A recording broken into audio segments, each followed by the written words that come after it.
Now let's look at functions. This is also another important thing that you need to know. It's very, very important because you will need to, at a point in time, repeat some tasks and automate some tasks. So what are functions? A function is a collection of codes, like what we are going to do now. So this collection of codes, you can always call them and even supply some values. Then these codes will work together to generate your output for you. So it's a collection of code that you can always call to perform a certain task. So that's what basically a function does. So one advantage of functions is that it can help you to perform tasks repeatedly without you having to rewrite the codes again. Okay, so whenever you want to perform the task, you just call that function, and then all the codes under that function will execute or will be executed, and then the task that you want to achieve will be achieved for you. So basically that's what function is. Okay, so let's look at it. So it's just like, let's say you have, let's say, a washing machine. All right, so a washing machine comprises of several components that will do the washing and do rinse and all that stuff for you. So whenever you want to wash your clothes, you don't have to go to the store and buy the washing machine again. All I have to do is the one in your house. You just power it on, you put in your clothes, and it will wash, and so you get your wash clothes out. So your output in this instance becomes your wash clothes. So just put it in that way as a function. So a group of codes, a collection of codes that you can call to achieve or to perform a certain task for you. Okay, so let's proceed with that. So let's continue. So we will write a simple function here, okay, to do all these things. Okay. Now, before I even talk about function, let's actually go back. It's something that we need to do first. So in the mathematical operations that we had, let's go back. There's something that we can also do here, which I thought we can do. That is to calculate the DC contents. Okay, it's something that we can do first. So I want us to do this one first, and then after that, we will come back to the function because it ties in perfectly to it. Okay, since we are dealing with DNA sequences, okay, it's important we try something else here. So there's like a simple project. So let's say calculating the GC contents. Okay. So it's also under basic arithmetic operations, but let's say you have your DNA sequence. Let's say DNA seq have JT, ATCG. Let's say something like this. Okay. Now, if you want to compute GC contents, you need to first get the length of the sequence, because you need that information. Just check here. Because you know it's the total of your G's and C's divided by the length. So you need your sequence length. So here it becomes what? NK DNA seq. And then what do we also need? We need the G count. And here what do? We use what? STR as for counts. We say DNA seq. And then we say what? G. So you notice it's tying perfectly. Okay. So we have G counts. And we also have what? C counts. And that will be what? DNA seq C. Right? It's perfect. Then now finally, the GC content is what?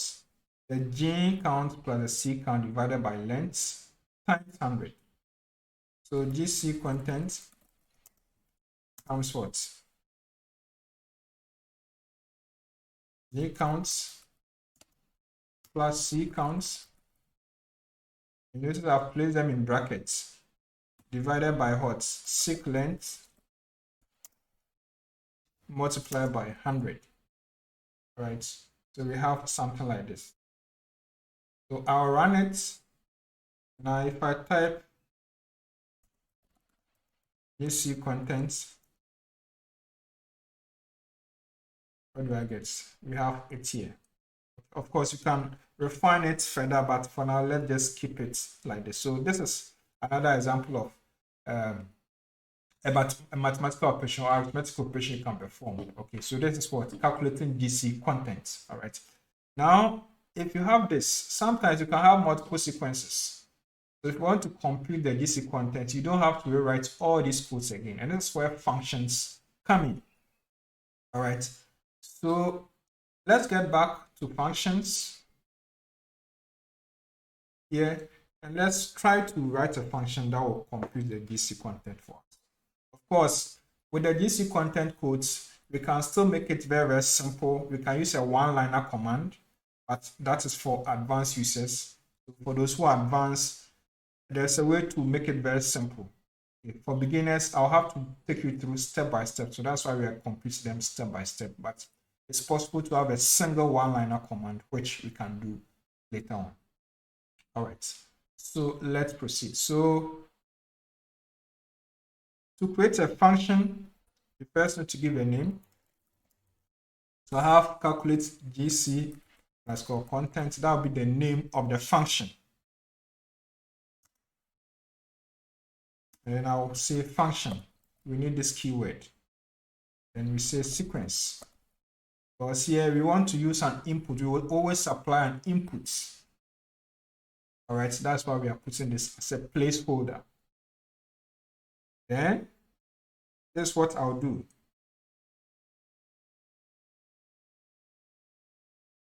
Then we have to bring a curly bracket. So we have two curly brackets, but ideally, let me just say it's an advice. So the first one, second one, and then in between them, you can put in your quotes. So again, with GC content, you need to get a length, the sequence. Okay, so I'll just say seq length, and that'll be what?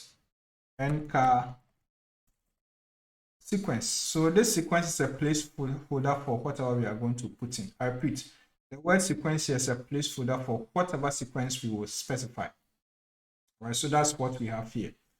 Now we need a J count, J count, and that'll be what? SCR count, sequence, and then G.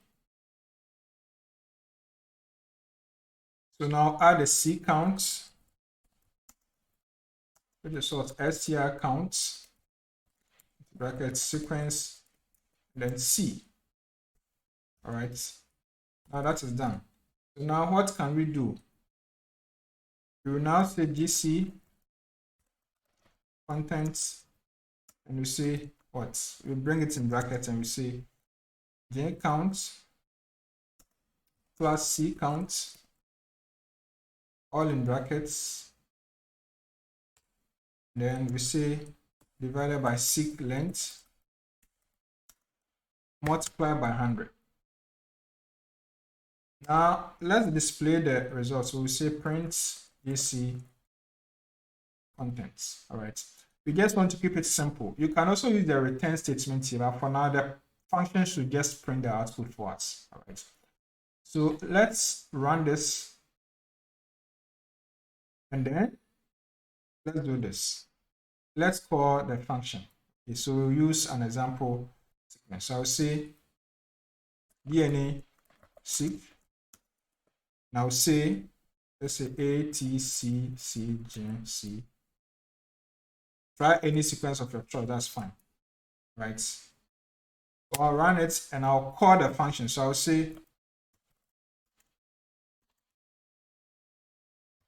calculate GC content, and I'll say DNA seq. So let's run this. Here's what we now have. It says 50. Okay. If you check, total of 6, but the G's and C's total is also 3, so 50. Now let's use a different sequence.